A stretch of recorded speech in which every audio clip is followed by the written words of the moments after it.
दोस्तों आज के इस वीडियो में हम बात करने वाले हैं कि जितने भी आधार इनेबल पेमेंट सिस्टम्स में यानी कि जितने भी आप एईपीएस का सर्विस ले रहे हैं जितने भी बैंक है आपको पब्लिक सेक्टर बैंक यानी कि बात करिए अगर आप करंट में जो पब्लिक सेक्टर ऑफ बैंक की संख्या जो है 12 है उसमें से जो है 4 जो है पब्लिक सेक्टर बैंक का एईपीएस जो है पूर्ण रूप से बंद कर दिया गया है। और यहाँ पे मैं आपको ये डरा नहीं रहा हूँ, मैं यहाँ पे जो है फैक्ट बात कर रहा हूँ क्योंकि देखिए सर्विस जो है आपको जो मिल रहा है वो सर्विस केवल एक्टिव होने मात्र से मतलब कि मान लीजिए कि आप चाहते हैं कि मतलब सर्विस जो है एक्टिव है और सर्विस मिल ही नहीं रहा तो उसका क्या फायदा, कोई बेनिफिट नहीं है। तो यहाँ पे मैं आपको ये पूर्ण रूप से कह सकता हूँ, दावे के साथ कह सकता हूँ। और मैं यहाँ पे बता दूँ कि 12 पब्लिक सेक्टर बैंकों में से जो है 4 पब्लिक सेक्टर बैंक का पूर्ण रूप से जो एईपीएस सर्विस जो है वो बंद कर दिया गया है। ये मुझे पता नहीं कि बंद कर दिया गया है या नहीं किया गया है, लेकिन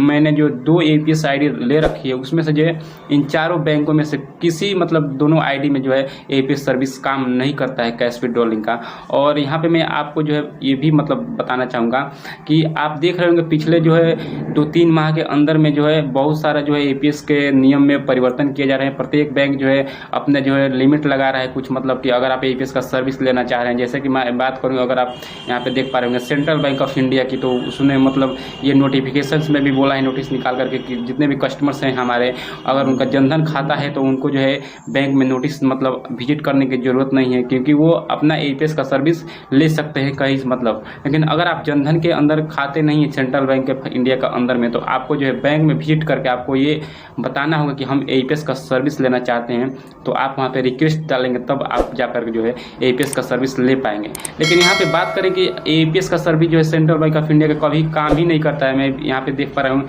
पिछले 4 या 5 महीनों के अंदर में, जब से मैं मतलब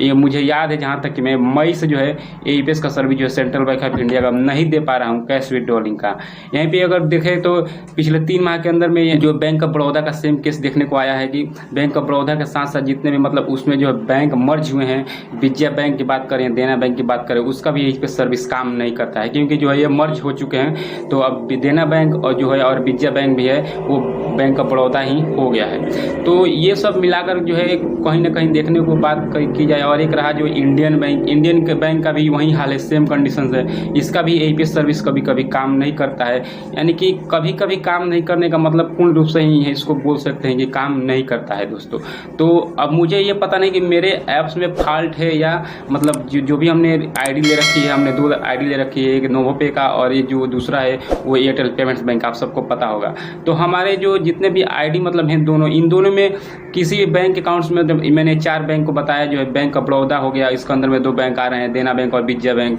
और एक दूसरा बैंक है सेंट्रल बैंक ऑफ इंडिया हो गया, एक बैंक की बात करें तो इंडियन बैंक हो गया। इस मतलब इन बैंकों में से मेरे दोनों आईडी में किसी में भी कैश विड्रॉलिंग का काम नहीं करता है। केवल बैलेंस इंक्वायरी में कर लेता हूँ आसानी के साथ, लेकिन यहाँ पे जब कैश विड्रॉलिंग की बात आती है तो वहीं सारा जो है इशू आता है, नेटवर्क नॉट फाउंड, एरर इतना 400 कुछ ऐसा शो करते रहता है। तो ये सब जो है यहाँ पे हम कह सकते हैं कि बैंक जो है वो पब्लिक सेक्टर बैंक जो है इन 12 पब्लिक सेक्टर बैंकों में से जो है 4 पब्लिक सेक्टर बैंकों का जो है आधार इनेबल पेमेंट सिस्टम्स काम ही नहीं करता है। तो इसका जो क्या प्रक्रिया है मुझे ये पता नहीं, लेकिन बैंक को भी ये सब ध्यान देना चाहिए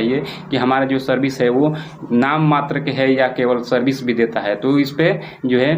बैंक को ध्यान देना चाहिए। अगर आपको वीडियो अच्छा लगा है तो वीडियो को लाइक जरूर से कीजिएगा। अगर चैनल पे पहली बार है तो चैनल को सब्सक्राइब करके बगल में आपको एक नोटिफिकेशन बेल आइकन दिखेगा, उसको ऑल पे प्रेस कीजिएगा। और मिलते हैं किसी और नए अन्य वीडियो में नए अन्य टॉपिक के साथ, तब तक के लिए बहुत बहुत धन्यवाद। थैंक यू सो मच दोस्तों।